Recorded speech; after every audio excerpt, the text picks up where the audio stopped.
अगस्त 2016 astronomers खे कुछ अहिड़ो लधो जेको इंसाननि जे मुस्तक़बिल खे तब्दील करे सघे थो। असांजे सिज जे सभ खां वेझे सितारे प्रोक्सिमा सेंटोरी जो जाइज़ो वठंदे उन जे चौधारी जांच दौरान हिकिड़े प्लानेट जो पतो लॻायो। ॿियो छा घुर्जे, प्लानेट ज़मीन जहिड़ो ई थो लॻे। उन्हनि उनखे नालो ॾिनो Proxima Centauri b. Proxima Centauri b जो मास ज़मीन जे बराबरि आहे। ईअं थो लॻे त हीउ सितारो रहण लाइक़ु इलाइक़े में आहे। सोचियो इहो असांजे लाइ केतिरो बहितरु आहे। हिन खे प्रोक्सिमा इन करे चयो वञे थो त हीउ तमामु वेझो आहे, एतिरो वेझो जो नासा असांखे उते पहुचाइण लाइ पहिरियां ई तयारु आहे। यकीन करणु ॾुखियो आहे, पर असां वटि प्रोक्सिमा सेंटोरी बी ते पहुचण वारी टेक्नोलॉजी 1950 खां मौजूदु आहे। हिन खे प्रोजेक्ट ओराइन शिप सॾियो वेंदो आहे। बेसिकली हीअ हिकिड़ी वॾी पोगो स्टिक आहे जेका स्पेस में मूव करण वक़्तु पंहिंजे पोयां न्यूक्लियर बम्स एक्सप्लोड कंदी आहे। असांजे अंदरि एक्सप्लोरेशन जो ख़्वाबु जागी रहियो आहे। अहिड़ा माण्हू आहिनि जेके प्रोक्सिमा सेंटोरी बी ताईं पहुचण जो तरीक़ो ॻोल्हे वठंदा। सदीअ जी पुॼाणी ताईं प्रोजेक्ट ओराइन हज़ारें बहादुर इंसाननि खे प्रोक्सिमा सेंटोरी बी जी नई दुनिया में पहुचाए सघे थो। पर नासा खे 2017 जी नई रिपोर्ट मां ख़बर पई त जॾहिं कॉलोनिस्ट पंहिंजे नए घर जी सतह ते पहुचंदा त उहो इंसान ज़ात लाइ ज़िंदा रहण वारो सभ खां वॾो चैलेंज हूंदो। त प्रोक्सिमा सेंटोरी बी ज़मीन खां इन करे मुख़्तलिफ़ आहे छो त हीउ पंहिंजे होस्ट स्टार जे तमामु वेझो आहे ऐं शायदि ही इंसान टाइडली लॉक्ड आहे छो त हिन जो रोटेशनल पीरियड हिन जे ऑर्बिटल पीरियड सां मिले थो। ही चंड वांगुरु ज़मीन जे चौधारी चकर हणी रहियो आहे। चंड जो हिकिड़ो पासो हमेशह ज़मीन ॾांहुं हूंदो आहे ऐं ॿियो पासो ॾिसण लाइ असांखे रॉकेट ते वञणो पवंदो। हिन वेझे प्लानेट जे मज़बूत ग्रेविटेशनल फोर्स जो मतिलबु आहे त प्रोक्सिमा सेंटोरी बी जो उहो ई पासो असांजे साम्हूं हूंदो आहे। प्लानेट जो ॿियो पासो सदाईं ऊंदाह में रहंदो आहे, पर प्रोक्सिमा सेंटोरी बी जी टाइडल लॉकिंग ऊंदाही हिसे खे स्टार जे ख़तरनाक कॉस्मिक रेज़िस खां बचाए थो।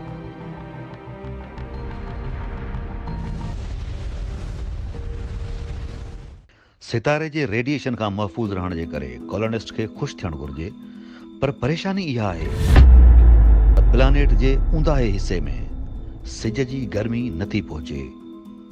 इन मां ख़बर पई त ऊंदाहे पासे वारो टेम्परेचर पाणी जी फ्रीज़िंग पॉइंट खां बि घटि आहे। उते इलाइक़ो बर्फ़ सां ढकियल आहे। इन करे जे तव्हां प्लानेट ते रोशनी वारे साइड हूंदा त रेडिएशन जे करे मरी वेंदा, पर जे ऊंधे वारे पासे हूंदा त शायदि तव्हां बेहद थधि जे करे मरी वेंदा। पर नासा जो चवणु आहे त प्लानेट जो हिकिड़ो हिसो अहिड़ो बि आहे जिते कॉलोनिस्ट ज़िंदा रही सघनि था। नासा जी स्टडी में ॾिठो वियो आहे त ज़मीन जहिड़ी प्रोक्सिमा रहण क़ाबिल थी सघे थी, पर इहा ख़बर सुठी नाहे। सो प्रोक्सिमा बि रहण लाइक़ु प्लानेट थी सघे थो, पर ही रहण लाइ ख़तरनाक जाइ बि थी सघे थी, घटि में घटि असांजे लाइ। कॉलोनिस्ट लाइ सभ खां वॾी जोखे वारी ॻाल्हि उन जो सिज आहे। प्रोक्सिमा सेंटोरी हिकिड़ो रेड ड्राफ्ट आहे जेको हिन खे ख़तरनाक बणाए थो। प्रोक्सिमा सेंटोरी सिज जे मुक़ाबले में तमामु नंढो ऐं तमामु थधो आहे। हिन जे आसपास जे प्लानेट खे रहण जे क़ाबिल थियण लाइ स्टार जे तमामु वेझो हुअण जी ज़रूरत आहे। ज़मीन खां सिज जे मुक़ाबले में ही पंहिंजे होस्ट स्टार जे लॻभॻि 20 भेरा वेझो आहे, पर इन जो मतिलबु इहो बि आहे त 2000 टन सोलर विंड्स, कॉस्मेटिक रेज़िस ऐं अल्ट्रा वायलेट रेज़ खे बि बर्दाश्त कंदो आहे जेकॾहिं हिन जो मुक़ाबिलो पंहिंजे सिज ऐं ज़मीन सां कयूं। जॾहिं कॉलोनिस्ट पंहिंजी नई घरेलू प्लानेट जी सतह ते क़दम रखंदा त आसमान में सिज तमामु वॾो, गहरो ऐं तेज़ ॻाढ़ो नज़र ईंदो।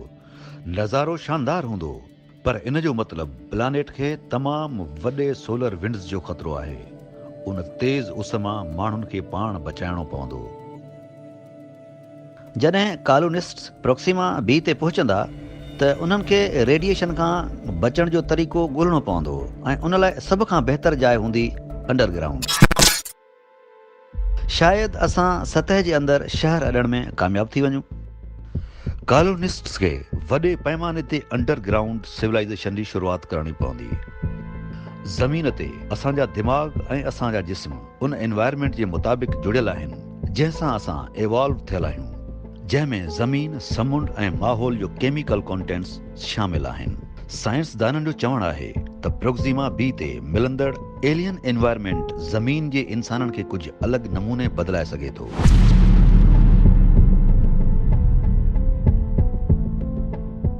सदीअ जे आख़िर ताईं इंसान प्रोक्सिमा बी ते पहुची सघे थो, पर सरफेस ते तेज़ रेडिएशन खां बचण लाइ उन्हनि खे अंडरग्राउंड रहणो पवंदो।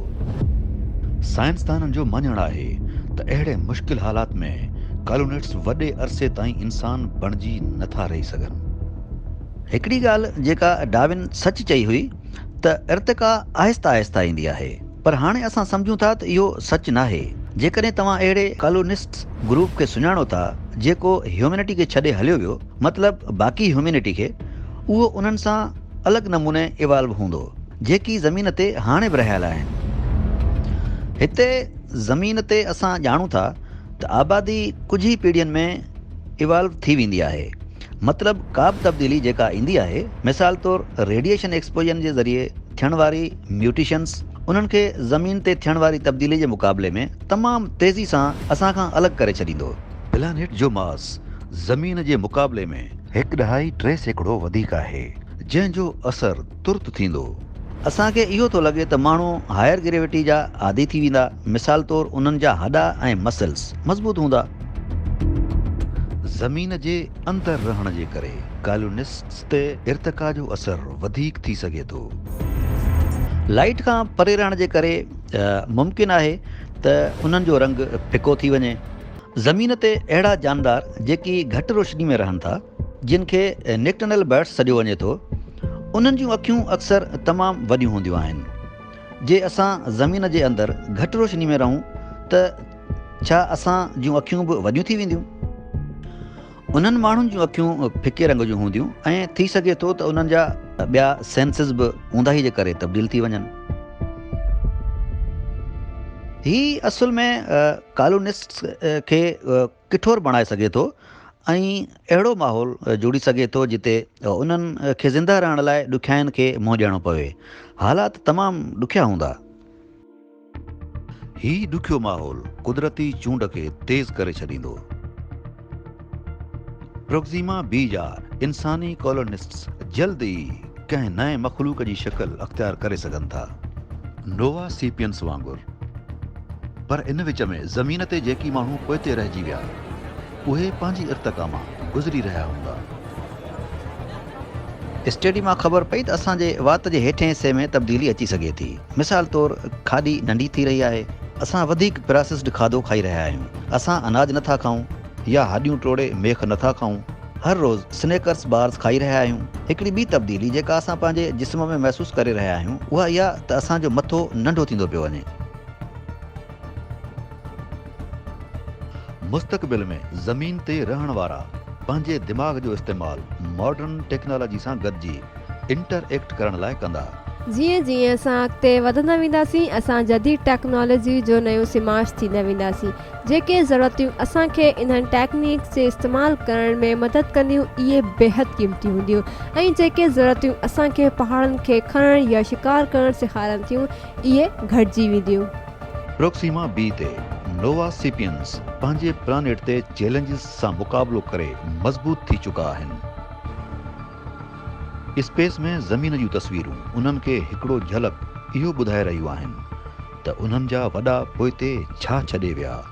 कंहिं रूप में प्रोक्सिमा बी ते अहिड़ा कॉलोनिस्ट्स बि हूंदा जेकी ज़मीन जे गाह जे बारे में सोचींदा हूंदा। सबबु इहो हूंदो जो उन्हनि वटि गाह न हूंदो। ॿी सभ खां वॾी ऐं अहम ॻाल्हि आहे रिसोर्सिस जो हुजणु, ऐं इहो असांजे प्लानेट जो ख़ज़ानो आहे। छा थींदो जॾहिं प्रोक्सिमा बी ते रहण वारा जेकी नोवा सीपियंस इहो फ़ैसिलो कनि त हाणे उन्हनि खे उते नाहे रहणो ऐं ज़मीन ते वापसि अचणु शुरू कनि? काइनात में हिकिड़ो दरवाज़ो मौजूदु आहे ऐं उन जे पार आहे उहो सच जंहिंखां असां अणॼाण आहियूं। उनखे सम्झण लाइ असांखे हर उन ॻाल्हि ते सवाल उथारणा पवंदा जेको असां ॼाणियूं था। सबूत असांजे आसपास आहिनि। असांजो मुस्तक़बिल असांजे अखियुनि साम्हूं आहे। असां अकेला न आहियूं, असां कॾहिं अकेला रहिया ई न आहियूं। ॾिसंदा रहो साइंस डॉक्यूमेंट।